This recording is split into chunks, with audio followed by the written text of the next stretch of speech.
Margaret Sinclair. I'm 35 years old. I teach high school literature in Portland, Oregon. And 2 years ago, I lied at my grandfather's funeral. Not a small lie, not a white lie, a 10-minute, carefully constructed, emotionally convincing lie. And that lie changed everything. Oak Ridge Memorial Funeral Home felt colder than it should have that morning. There were only 15 chairs filled in a room built for 100. The casket stood in the center, polished dark wood reflecting pale winter light. The flowers looked expensive, but not heartfelt. Grandpa Maxwell Turner was 83 when he died. War correspondent turned businessman. Millionaire, patriarch, strategist.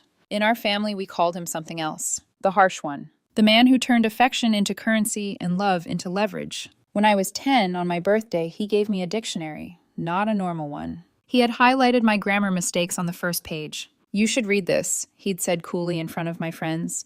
"You clearly don't know enough words to speak properly." I remember the way my fingers shook. I remember my mother's forced smile. A dictionary is a very practical gift, Maggie. I remember my father standing abruptly. "I need to check something in the garage." That was Grandpa. Precise, surgical, humiliating. He never yelled. He dissected. My younger sister, Becca, learned faster than I did. She stopped trying to win him over. 2 years before he died, she cut him off completely after he told her photography career was a hobby for people afraid of real work. Ironically, he had once been a photojournalist. Our cousin Scott gave up music after Grandpa publicly called his recital noise. Emma's artwork? Childish and unprofitable. And always at every gathering he'd remind us, "My wealth will go to whoever deserves it, whoever understands loyalty." Silence would fall like a guillotine. I stopped competing years ago. I visited him occasionally, not to impress him, just to sit, to listen. One autumn afternoon, sunlight cutting across his living room by the lake, he had paused mid-lecture and said something strange. "You're the only one who doesn't want anything from me." I never knew if that was an accusation or a compliment. At his funeral, no one wanted to speak. The funeral director, Daniel Westfield, looked like a man trying to stop a train wreck. Surely someone would like to share a few words. No one moved. Uncle Robert stared at his shoes. Aunt Margaret adjusted her black gloves. My father's jaw tightened every time he glanced at the casket. My mother sat perfectly straight, still trying to be good enough. The silence became unbearable. So I stood.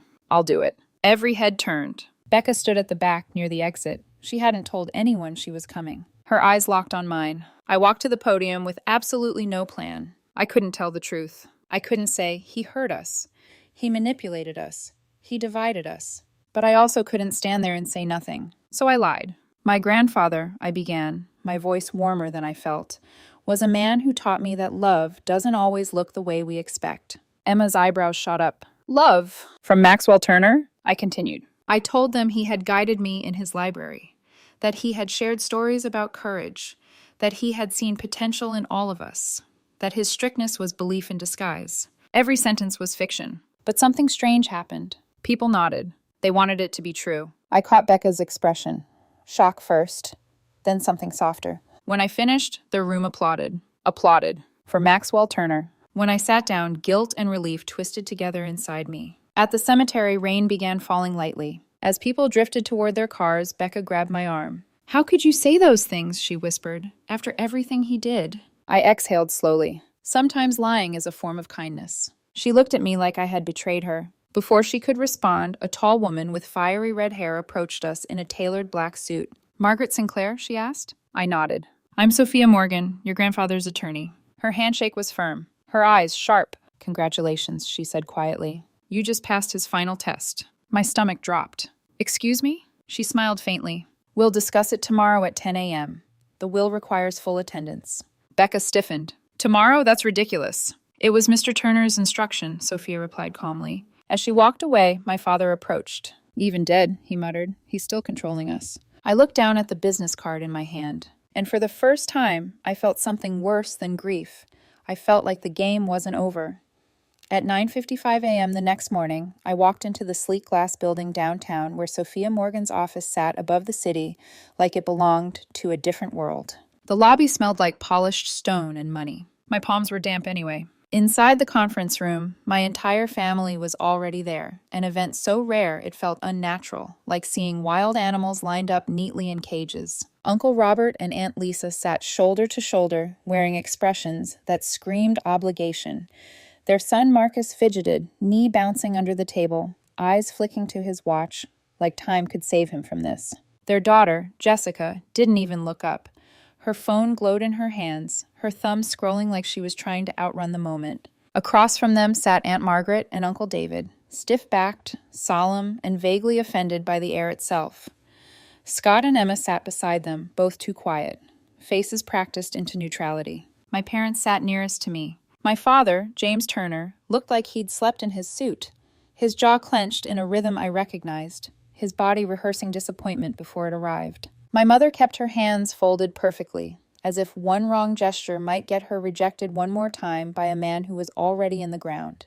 And then there was Olivia Reed, Grandpa Maxwell's longtime manager, sitting alone in the corner, looking wildly out of place among us, like someone invited to the wrong trial. Becca wasn't sitting. She stood by the window, arms crossed, looking down at the street, as if the city below was safer than any face in this room. I walked toward her. She didn't turn, just said quietly, "Don't look so nervous, Maggie. It's not like he can hurt you anymore." I stared at her profile. I'm not sure that's true. That's when the door opened. Sophia Morgan entered with a thick file tucked under her arm like a weapon. She didn't waste time with comfort. "Thank you all for being on time," she said, taking her seat. "Mr. Maxwell Turner left very precise instructions." The way she said his name, Maxwell Turner, was different from the way we said it. To us, it was a warning. To her, it was a legacy. She opened the file and began. "I, Maxwell James Turner, being of sound mind, declare this to be my last will and testament regarding the distribution of my assets valued at $17,783,592. The room changed instantly, like someone had turned the oxygen thinner. Marcus stopped fidgeting. Uncle Robert's posture straightened. Scott leaned forward. Even Jessica's scrolling slowed, her eyes lifting for the first time like she'd just heard her name whispered in a crowded room. Sophia continued reading, her voice steady, professional, emotionless. "First, to Margaret Sinclair." My heartbeat slammed against my ribs. "I leave the sum of $11,783,592. For half a second, I genuinely thought I'd misheard. My mouth went dry, my fingers went numb. 11 million. I felt every eye in that room turn toward me at once. Some shocked, some furious, some calculating. Becca's head snapped toward the table, her stare sharp enough to cut. Sophia moved on. "To Rebecca Turner, $2 million. Becca didn't react outwardly, but I saw her hand tighten on the windowsill. Then it continued, smaller amounts. Uncle Robert, 500,000.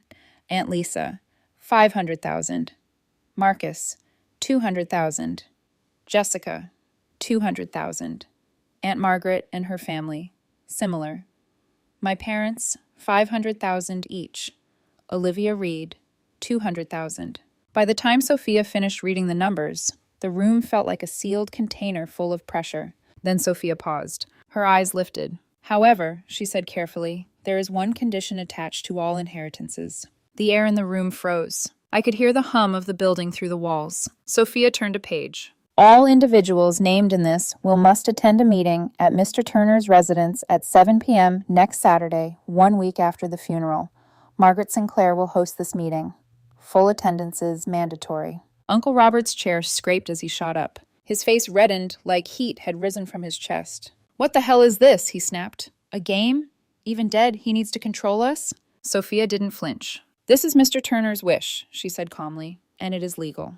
Then she delivered the line that changed everything. "If anyone refuses to attend, leaves midway, or files litigation related to the will, that individual's inheritance will be transferred to Margaret Sinclair and Rebecca Turner to be split equally." A storm moved across the room. Marcus muttered something under his breath. Jessica's phone lowered fully now, her eyes narrowed, finally present. Aunt Margaret's lips tightened. Scott's face went pale. Emma looked like she wanted to disappear into the chair. "And Becca?" Becca's laugh was quiet, bitter. "He just can't let us go," she said softly, "even now." Uncle Robert pointed at me, as if I'd written the will myself. "So you're hosting," he spat.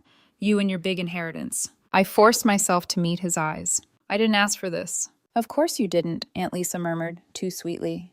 "It just happened to you." My father shifted beside me, breathing hard through his nose.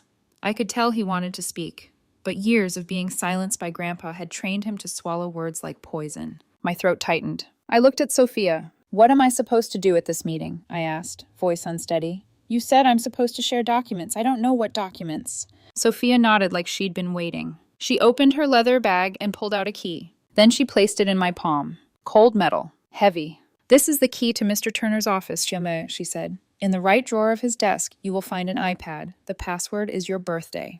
My blood chilled. He prepared everything, Sophia added quietly. He expected you to do this. Becca's voice came out like a blade. This is his final psychological trick. Sophia looked at her, something almost gentle in her expression. I understand why you feel that way, she said softly. But I've worked with him for many years. This isn't a trick. Becca's eyes flashed. Oh, then what is it? Sophia didn't answer directly. She stood, gathering her file. The meeting was clearly over. Family members began rising in stiff movements, chairs scraping, whispers starting immediately like insects. As people filed out, Sophia called my name. Margaret. I turned back. She waited until the room was nearly empty, then spoke in a lowered voice meant only for me. I can't tell you what's on that iPad, she said, but I can tell you this.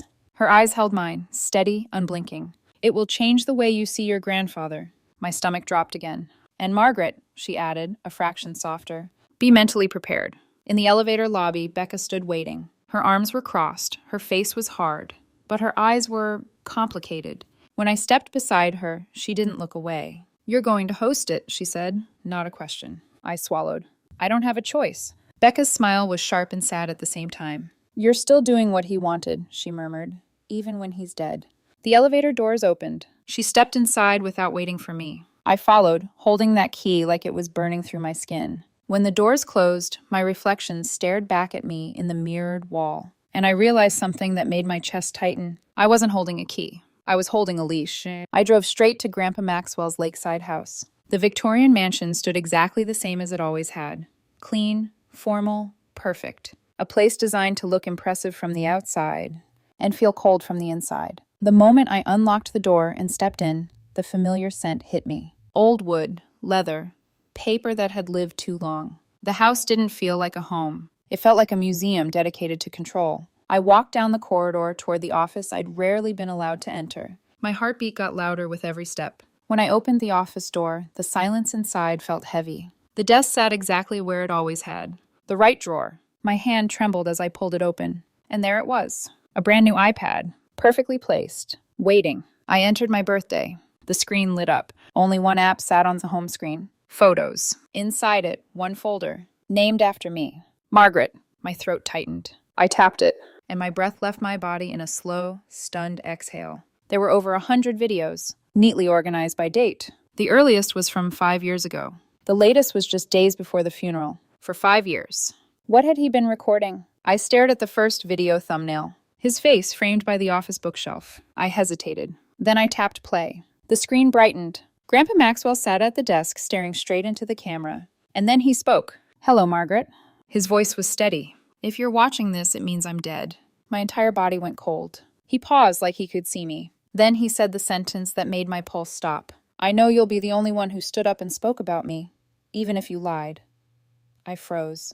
The office felt smaller. The screen glowed against my face while the real room, his room, sat in perfect, suffocating silence around me. On the iPad, my grandfather adjusted the camera slightly, as if preparing to speak at a board meeting instead of from beyond a grave. You've always been the kindest one, he said. That's why I left most of my estate to you. My pulse roared in my ears. Kindest? He had called me naive more times than I could count. He took a slow breath, lifted a glass of whiskey, then lowered it without drinking. I am not an easy man to love, he continued. I am bitter, demanding. I manipulate.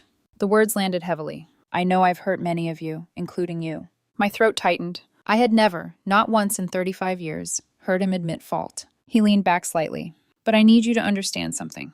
The camera caught the smallest tremor in his hands. I tested them. My stomach dropped. I criticized your father's career to see if he would still visit when I withheld approval. He gave a small, humorless smile. He didn't. My chest tightened painfully. I refused to invest in Robert's business to see if he would still call when he didn't need money.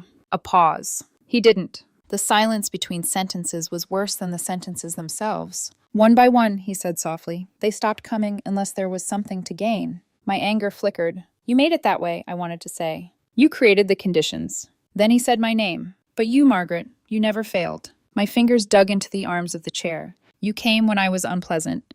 You listened when I criticized. You brought books I pretended not to like. You asked about my day without expecting anything in return. His eyes, usually sharp and calculating, looked different in this recording. Older, tired. I did not know how to show affection without attaching a condition to it. He swallowed. And that is my failure. The word hung there. Failure. From Maxwell Turner. I felt something twist violently inside me. For years, I had replayed every cutting comment, every dismissal, every strategic humiliation. And now he was calling himself wrong. I paused the video. My breathing had grown shallow. The office no longer felt like a courtroom. It felt like a confession booth. I stared at the remaining videos. Over 100. 5 years of private recordings. What else had he said when no one was watching? I scrolled to the most recent file. Dated 3 days before his funeral. My hands trembled as I pressed play. He looked thinner, shoulders slightly hunched. The power in his posture diminished, but his eyes were still alert. Margaret, he began, voice quieter, this will be the last recording. The doctors tell me I have only days. My chest tightened. I am not leaving you this money as a reward. He coughed, briefly covering his mouth. It is recognition. Recognition. You showed me something I once believed was weakness. Kindness without leverage. His voice grew fragile. Show the family these videos. The request landed like a command, but softer. They deserve the truth, not the version of me I forced them to see. He closed his eyes briefly. This is not punishment, it is a final lesson. He looked directly at the camera. Money means nothing if you cannot love without fear. The screen went dark. The office swallowed the sound. And for the first time since his death, I cried. Not neat tears. Not controlled. Not dignified. I cried like something inside me had cracked open. The man I had feared, resented, endured, was suddenly no longer a villain carved in stone. He was flawed, afraid, clumsy with emotion, and too proud to admit it while alive. I stayed in that chair for hours. I watched more. He spoke about my father, how he mistook gentleness for weakness. He admitted he was proud when I became a teacher, even though he called it a waste of talent. He confessed he had saved every one of Becca's photographs from her website. Every single one. I check her page every Sunday, he said in one recording, almost sheepish. She has a remarkable eye. In another, he held up a worn poetry book. You brought me this without asking for anything. You have no idea what that meant. I didn't even remember giving it to him. He remembered. Night had fallen outside the window. The lake beyond the house disappeared into darkness. I finally stood, iPad heavy in my hands. I knew what he wanted, but knowing and doing were two different things. Before I could face the entire family, I needed to face one person. Becca's apartment was the opposite of this house. Warm light. Color everywhere. Her photographs covered the walls, strangers laughing, hands touching, faces half hidden behind shadows. Emotion without armor. When she opened the door and saw my expression, she didn't make a joke. What happened? She asked immediately. I stepped inside without answering. I need you to see something. She crossed her arms. Please don't tell me he left you a secret treasure map. I didn't smile. I placed the iPad on her coffee table and pressed play on the video where Grandpa spoke about her. The room filled with his voice. I was wrong about Rebecca, he said on screen. Her photography is not foolish. It is brave. Becca's posture shifted slightly. I secretly attended her first exhibition, he continued. She did not see me. That was intentional. I did not know how to tell her I was proud. Becca stared at the screen as if it might glitch and reveal a prank. This isn't real, she whispered. There are over 100 videos, I said quietly. He recorded them for 5 years. The video ended. Silence filled the apartment. Becca didn't move for a long time. Then her shoulders began to shake. Why? She choked out, tears streaming freely now. Why couldn't he just say it when he was alive? I swallowed hard. Because he was afraid. She looked up at me. Afraid of what? Of being vulnerable. The word felt foreign in relation to him. Becca wiped her face roughly. So what now? I didn't hesitate. We do exactly what he asked. Her eyes narrowed. You're serious? Yes. She studied me for a long moment. And then, slowly, she nodded. Fine, she said. Let's show them. Saturday came faster than I expected. At 6:45 p.m., I stood in Grandpa's living room. We had rearranged it. Chairs in 2 rows. Projector set up. White wall cleared. It felt like preparing for a trial. Or a reckoning. Becca arrived first, rain misting her jacket. She didn't speak much, just adjusted cables, checked volume, tested projection. At exactly 7 p.m., the doorbell rang. Family members arrived one by one. Polite nods. Tight smiles. Suspicion thick in the air. Uncle Robert folded his arms before sitting down. Marcus looked bored. Jessica looked irritated. Aunt Margaret's expression was defensive. My parents looked anxious. When everyone was seated, I stepped forward. My heart hammered, but my voice held. Thank you for coming. I know this isn't how anyone wants to spend a Saturday night, but as you know, attendance is mandatory. A small scoff from Robert. So what is this? He muttered. A moral lecture from the grave. I met his gaze evenly. No, I said. It's something none of us have ever seen. Without giving myself time to doubt, I pressed play. The screen lit up. Grandpa appeared, and the room changed. Hello, family, he began. If you are watching this, it means Margaret did what I asked. Several people shifted in their seats. He continued. I was not a good father. The words landed like a bomb. I was not a good grandfather. Aunt Margaret covered her mouth. Robert blinked rapidly. My father went completely still. I judged. I withheld affection. I used money as reins. The projector hummed softly. I apologize. No one spoke. The only sound in the room was breathing. Heavy, uneven. And as the video continued, something inside the family began to break. No one moved. No one even blinked. On the wall, Grandpa Maxwell, no, just Maxwell, sat behind his desk, not as a tyrant, but as a man finally out of armor. I judged you harshly, he continued. I believe pressure created strength. I was wrong. Uncle Robert shifted in his chair, jaw tight, eyes locked on the screen like he was bracing for impact. Maxwell turned slightly in the video, as if addressing each of us directly. Robert, you only visited when you needed capital. I taught you that love required leverage. That is my fault. Robert inhaled sharply. Aunt Lisa reached for his hand, but he didn't take it. Alice, he continued, addressing Aunt Margaret, you are sensitive and observant. I mocked that. I called it impractical. I was blind. Aunt Margaret's shoulders began to tremble. Scott, your music is not noise. It is courage. I envied that you dared to pursue what I abandoned. Scott stared at the floor. Emma, your art is not childish. It is honest. Emma wiped her eyes quickly, embarrassed by her own tears. Then his voice shifted, softer. James, my father's name filled the room like something sacred. You are my youngest son. I believed the world would crush your kindness, so I tried to harden you myself. My father's composure shattered. I was wrong, Maxwell said quietly. Your kindness is strength, and I am proud that you passed it on. My mother squeezed his hand, tears rolling freely down her face. Beside me, Becca's breath hitched. Then, he said her name, Rebecca. Becca straightened instinctively. I told you photography would lead nowhere. I said it to protect you from disappointment. But truthfully, I feared watching you succeed at something I once loved and abandoned. The room went utterly still. I attended your first exhibition, he admitted. I stood in the back. I left before you could see me. Becca covered her mouth, shoulders shaking. And Margaret, my heart pounded. You visited when I offered nothing. You listened when I was cruel. You gave me books and patience when I deserved neither. The room felt like it was tilting. I am leaving most of my estate to Margaret and Rebecca, not because I love them more, but because they showed me the qualities I once rejected. His eyes lifted directly into the camera. Integrity, patience, the ability to love without conditions. The words hit harder than the money ever could. This is not a reward, he continued. It is recognition. He leaned back slightly, looking smaller than I had ever seen him. I hope you forgive me, not because I deserve it, but because carrying resentment will poison you longer than it punishes me. He paused. If you want to honor me, learn to love each other without bargaining. The screen went black. The projector hummed. No one spoke. For nearly 30 seconds, the only sound in that room was breathing. And then, Uncle Robert exhaled slowly. Are there more videos? He asked, voice hoarse. It wasn't anger. It wasn't accusation. It was disbelief. I nodded. There's one for each of you. Becca and I handed over the iPad. One by one, family members stepped aside to watch the recordings meant specifically for them. The room filled with quiet crying, startled laughter, soft curses. Marcus wiped his face when no one was looking. Jessica sat very still, staring at her screen long after her video ended. Olivia Reed pressed her hand over her heart when she watched hers. Hours passed. When everyone returned to the living room, the atmosphere had shifted completely. No one was posturing. No one was calculating. The tension that once defined our gatherings was gone. Uncle Robert cleared his throat. I was furious when I heard how much you two inherited, he admitted, glancing at me and Becca. I thought it was manipulation. One last power play.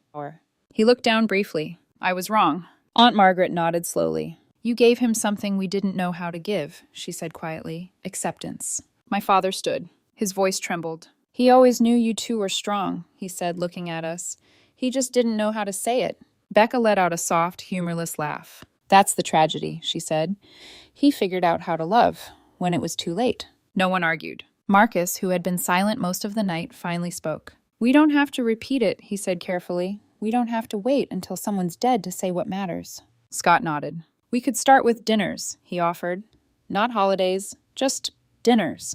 Emma smiled faintly. I'll host the first one. The conversation slowly shifted. It wasn't about money, not about division. It was about change, small promises, regular visits, supporting each other's work, listening, real listening. As people began to leave, my mother touched my shoulder.